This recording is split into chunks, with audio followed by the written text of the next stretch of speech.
Hi friends, அனைவருக்குமே வணக்கம். இந்த வீடியோவில் நம்ம எதை பற்றி பார்க்க போகிறோம் அப்படின்னா, இந்த விவசாய கடனுக்காக பார்த்தீங்கன்னா, இப்போ அதிரடியாக தமிழகத்தில் ரூபாய் 2,00,000 கோடி வந்து பார்த்தீங்கன்னா தள்ளுபடி விவசாய கடனை வந்து தள்ளுபடி செய்ய போகிறதாக ஒரு அஃபிஷியலாகவே தகவல் வெளியாக இருக்குது. இந்த நிலையில் பார்த்தீங்கன்னா விவசாயிகளுக்கு அனைவருக்குமே ஒரு மிக மிக ஒரு மகிழ்ச்சிகரமான ஒரு செய்தியாக பார்த்தீங்கன்னா வெளியே இருக்குது. சில அனைவருக்குமே ஒரு முக்கிய அறிவிப்பாக இருக்க போகுது. சில பார்த்தீங்கன்னா தமிழகத்தில் விவசாயிகள் அதே மாதிரி வந்து பார்த்தீங்கன்னா கடன் வந்து ஆழ்த்தி அனைவருமே கட்ட முடியாத நிலைக்கு வந்து உருவாகி இருக்கு இல்லையா? பயிர்க்கடன் வந்து வாங்கி நிறைய பேர் வங்கியின் மூலமாக வாங்கி வந்து பார்த்தீங்கன்னா நிறைய பேர் வந்து சொத்துக்களை இழந்தக்கூடிய நிலை வந்து உருவாகிருக்கு. இந்த நிலையை தான் இப்போ வந்து பார்த்தீங்கன்னா தமிழகத்தில் கடனில் ரூபாய் 2,00,000 கோடி மத்திய அரசு தள்ளுபடி செய்ய வேண்டும் என அப்பாவுக்கு வந்து பார்த்தீங்கன்னா அதிரடி அப்பாசாமி அவர்கள் வந்து பார்த்தீங்கன்னா இப்போ வந்து மத்திய அரசுக்கு வந்து பார்த்தீங்கன்னா இப்போ வந்து இந்த கடிதம் வந்து கொடுத்துருக்காரு.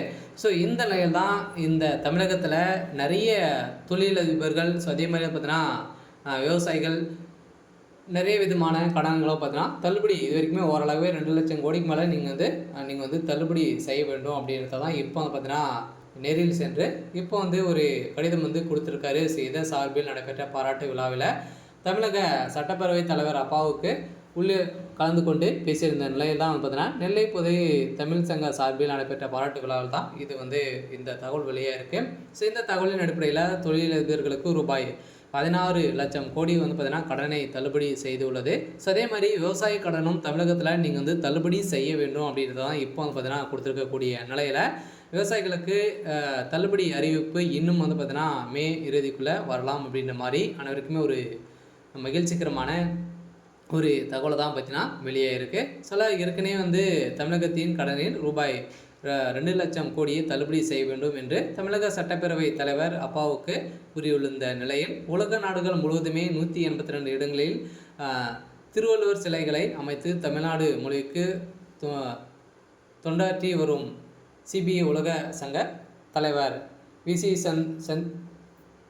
சந்தோஷத்துக்கு நெல்லை பொதிகை தமிழ் சங்க சார்பில் பாளையங்கோட்டையில் பாராட்டு விழா நடைபெற்றது. இந்த விழாவின் விசி சந்தோஷத்துக்கு வள்ளுவ சுடர்மணி என்ற விருதை சட்டமன்ற பேரவைத் தலைவர் அப்பாவுக்கு வந்து வழங்கினது. இதைத் தொடர்ந்து முன்பாக செய்தியாளர்கள் வந்து சட்டப்பேரவைத் தலைவர் அப்பா கூறியது நிலையில் பொள்ளாச்சி விவகாரத்தின் நடவடிக்கைகள் சரியாக இல்லை என திமுக உள்ளிட்ட அப்போது எதிர்க்கட்சிகள் ஒன்றிணைந்து அரசின் மீது நம்பிக்கை இல்லாததை காட்டியதால் தன் வழக்கை வந்து சிபிஐக்கு மாற்றப்பட்டதாக தகவல் வெளியேறிந்த நிலையில் தமிழகத்தில் ஒரு மிகப்பெரிய பிரச்சனைகள் வந்து போயிட்டு இருந்தாலுமே இந்த தமிழகத்தில் திமுக அரசு பொறுப்பேற்கும் போது ரூபாய் 4.5 லட்சம் கோடி கடன் இருந்தது.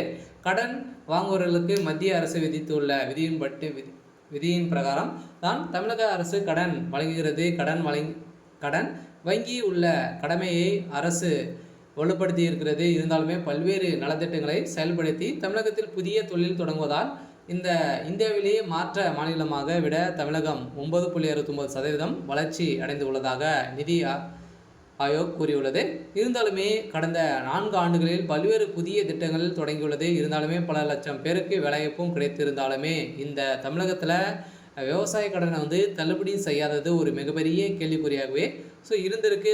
இந்த நிலையில் சட்டப்பேரவை அப்பாவுக்கு வந்து பார்த்தீங்கன்னா இப்போ அதிரடியாக இப்போ தமிழகத்தில் 2,00,000 கோடிக்கு மேலே வந்து பார்த்தீங்கன்னா விவசாய கடன் அதே மாதிரி நகைக்கடனெல்லாம் வந்து 2027 தேர்தலில் வந்து இது வந்து மத்திய அரசு வந்து இதுக்கு வந்து தமிழக அரசுக்கு வந்து கொடுக்கணும் அப்படின்ற மாதிரி இப்போ வந்து பரிந்துரை செய்து உள்ளதாக இப்போ தகவல் வெளியே இருக்கக்கூடிய நிலை தான் இப்போ வந்து பார்த்தீங்கன்னா ஒரு விவசாயிகளுக்கு அனைவருக்குமே ஒரு மகிழ்ச்சிகரமான ஒரு தகவல் வெளியாக இருக்குது. பார்த்தீங்கன்னா நீங்கள் அனைவருமே நகை கடன் அதே மாதிரி விவசாய கடன்லாம் வாங்கியிருப்பீங்க அப்படின்னா வருகின்ற சட்டமன்ற தேர்தலில் 2026 வந்து பார்த்தீங்கன்னா நிறைய அறிவிப்புகள்லாம் வந்து வரப்போகுது. இதுக்கு மேலே வந்து பார்த்தீங்கன்னா அதுக்கு முன்னாடியும் வந்து நிறைய மத்திய அரசு வந்து நிறைய மாநிலங்களும் பார்த்தீங்கன்னா நிறைய கடன்களாம் தள்ளுபடி செய்திருக்கு. இருந்தாலுமே தமிழகத்தில் மட்டுமே எந்த ஒரு கடனும் தள்ளுபடி செய்யாமல் இருக்கக்கூடிய நிலையில் இப்போ வந்திருக்கக்கூடிய அறிவிப்பின் பிரகாரம் பார்த்தீங்கன்னா தமிழகத்தில் 2,00,000 கோடிக்கு மேலே வந்து பார்த்தீங்கன்னா தள்ளுபடி விவசாய கடனை தள்ளுபடி செய்து உள்ளதாக தகவல் வெளியாக இருக்குது. பார்த்தீங்கன்னா கட்டாயம் இதுக்கு தகுந்த அனைத்து ஆதாரங்களும் லிஸ்ட்டுகளும் பார்த்தீங்கன்னா இன்னும் 1 மந்த்துக்குள்ளே வந்து வரப்போகுது. சில தகுதியானவர்கள் அனைவருமே இதில் வந்து தேர்வு செய்ய போகிறாங்க. ஏற்கனவே கடந்த 2014 ஆண்டு வரை மத்திய அரசு 7 ஆண்டுகளில் ரூபாய் 55 லட்சம் கோடி கடன் வாங்கியது. பிரதமர் மோடி பதவியேற்ற பின்னர் ரூபாய் 1.26 லட்சம் கோடி கடன் பெற்றுள்ளது. இருந்தாலுமே மத்திய அரசு பீகார், மத்திய பிரதேசம், குஜராத், உத்தரப்பிரதேசம் போன்ற மாநிலங்களில் நிதி வரி வாங்கியும் அந்த மாநிலம் வளர்ச்சி அடையவில்லை. இருந்தாலுமே மத்திய அரசு முறையாக நிதி வழங்காத நிலையில்தான் தமிழகத்தில் அடிப்படை வசதி கூட மேம்படுத்த முடியவில்லை. கடன் அவங்க தள்ளுபடி செய்ய முடியவில்லை அப்படின்ற மாதிரி பார்த்தீங்கன்னா இப்போ அப்பாவுக்கு பார்த்தீங்கன்னா பரிந்துரை கொடுத்துருக்காரு. ஸோ இந்த தான் மத்திய அரசுக்கு இந்த விழிப்புணர்வுலேருந்து ஏற்படுத்தி இப்போ தமிழகத்தில் விவசாய கடனை தள்ளுபடி செய்ய போகிறதாக அஃபீஷியலாகவே தகவல் வழியாக இருக்குது. ஸோ இந்த நிலையில் பெரிய கார்ப்பரேஷன் நிறுவனங்களுக்கு மட்டுமே பார்த்தீங்கன்னா 16 லட்சம் கோடிக்கு மேலே மத்திய அரசு கடன் தள்ளுபடி செய்துள்ளது. இருந்தாலுமே தமிழகத்தில் விவசாயிகளுக்கும் பார்த்தீங்கன்னா கடன் தள்ளுபடி செய்யாதது ஏன் அப்படின்ற மாதிரி கேள்வியும் எழுப்பியும், ஸோ அதே மாதிரி தொழிலதிபர்கள் 10 மடங்கு சொத்துக்கள் அதிகம் வைத்துள்ளனர். இருந்தாலுமே கார்ப்பரேஷன் நிறுவனம் மட்டுமே தான் பார்த்தீங்கன்னா இந்த கடன் தள்ளுபடி செய்ய மத்திய அரசு செய்யுது அப்படின்ற மாதிரி குற்றச்சாட்டுகள் எழுந்திருக்கக்கூடிய நிலையை தான் இப்போ அதிரடியாக தமிழகத்தில் விவசாய கடன் 2 லட்சம் கோடியை பார்த்தீங்கன்னா கடனை மத்திய அரசு தள்ளுபடி செய்ய வேண்டும் என இப்போ பார்த்தீங்கன்னா அறிவுரை ஸோ பரிந்துரை செஞ்சுருக்காங்க. ஸோ இந்த நிலையில் அதிரடியாக தமிழகத்தில் ஒரு மகிழ்ச்சிகரமான ஒரு தகவல் வெளியிட போகிறாங்க. ஸோ அடுத்து அதே மாதிரி கூட்டுறவு வங்கி மூலமாக வாங்கியிருக்கக்கூடிய விவசாய கடன், அதே மாதிரி அனைத்து வங்கிகளிலும் பார்த்தீங்கன்னா பரிந்துரைக்கப்பட்ட வங்கிகளிலும் இந்த கடன் தள்ளுபடி வரலாம் அப்படின்ற மாதிரி வெளியாக இருக்குது. இருந்தாலும் விரைவில் லிஸ்ட்டு ரெடியாக போது தகுதியானவர்களாக தான் பார்த்தீங்கன்னா இப்போ தள்ளுபடி செய்ய போகிறதாக தகவல் வெளியாக இருக்குது. இருந்தாலுமே ஏற்கனவே தமிழகத்தில் ஜெயலலிதா, எம்ஜிஆர் போன்ற வலுவான தலைவர்கள் இல்லை என்று பவன் கல்யாண் என்ற நோக்கத்தில் கூறியிருந்த நிலையில் என்பது தெரியவில்லை. இருந்தாலுமே தமிழகத்தில் யார் வலுவாக தலைவர் என்பது அனைவரும் தெரியும். இருந்தாலுமே